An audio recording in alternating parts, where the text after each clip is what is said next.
From the News Channel 5 Network, this is Urban Outlook. Hello and welcome to Urban Outlook. I'm April Eaton. Thank you so much for being with us today. According to the Journal of American Medicine, more than a third of American adults are obese, and the group with the highest rate of obesity, African Americans. With the extra weight comes the possibility of conditions like heart disease and diabetes, stroke, and in some cases cancer. But there's a group of women making moves, literally, to try to stamp out the problem of obesity one step, or maybe we should say one stride at a time. Black Girls Runs, it's the organization, and we've got two local ambassadors to tell us more about the movement, more about the program, and more about their personal stories. Please welcome Barbara Coleman and Tashonda Bradley. Thank you. Thank you so much for being with us today.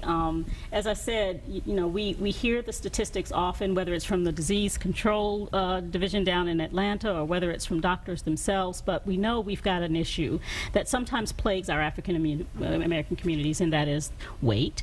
But one way that you all are trying to kind of change that is with this whole movement, Black Girls Run. So talk a little bit about your organization, its history, how it got started. I'll go first. Okay. Well, Black Girls Run started initially as a blog in 2009 by our founders, Tony, Carrie, and Ashley Hicks. They're fellow graduates of MTSU. And the blog became the kind of go-to for girls to talk about their running journey, how many miles they ran that day, take a selfie here and there. And then it became a want of the girls to just have it where, hey, let's all just have something in our cities.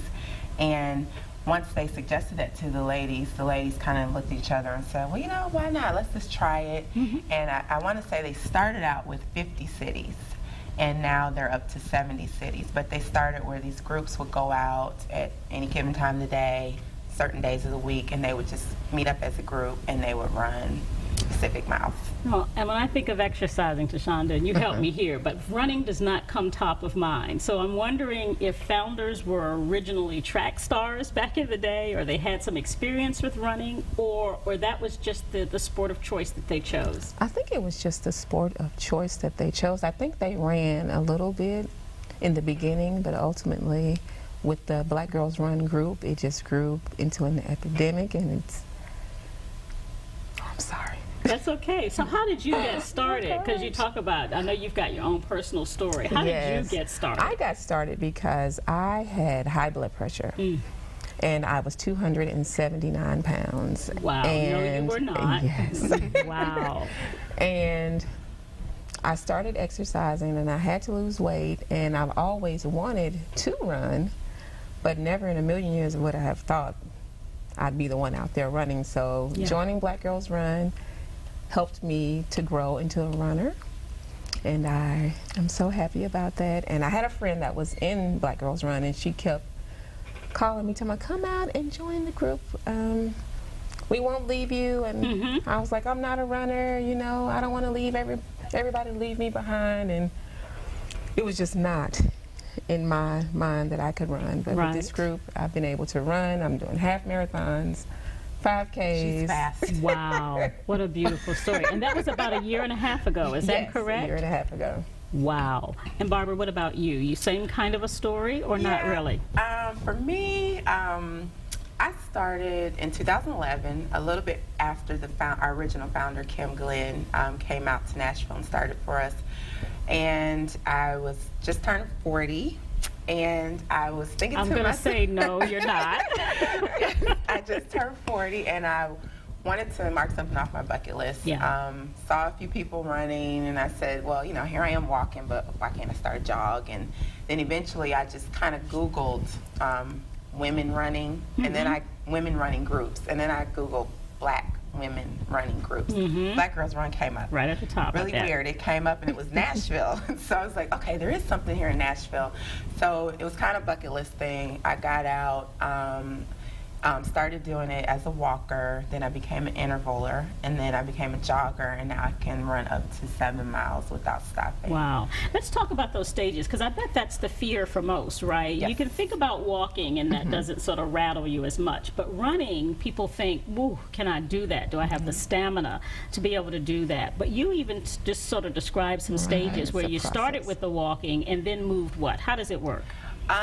Well, it helps to know that there are stages of running. Of course, the word run turns a lot of us off. We don't think we can do it. We see it, we just turn away from it immediately. We were all born runners. I mean, we were babies running all over the place. This is true. Yeah, back in the day, I guess I was. Yeah. Somewhere along the way, we became lackadaisical and just stopped running. But we were all born runners. And I think in our community, African American community, we think that it's not in us. But what's happened with us is that they come out and they start walking, and then the walk becomes, a fast-paced walk. And then the fast-paced walk is almost a jog. Yeah. Yes, and when then you think about it. Right. And then before you know it, you're jogging. And then you might become like an intervaler where you're just running for a minute, walking for a minute.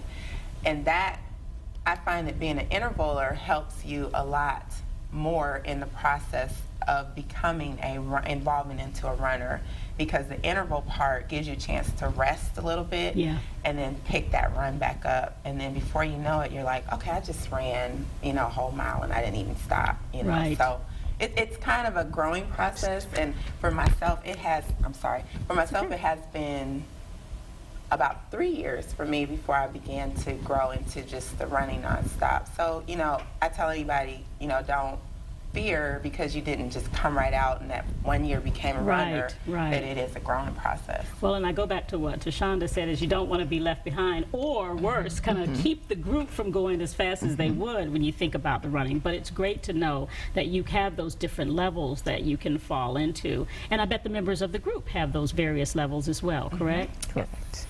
So how many are part of the Nashville group? Talk to me about Black Girls Run just in Nashville and what that group looks like. Want me to say? Yes. We have about 1,600 members.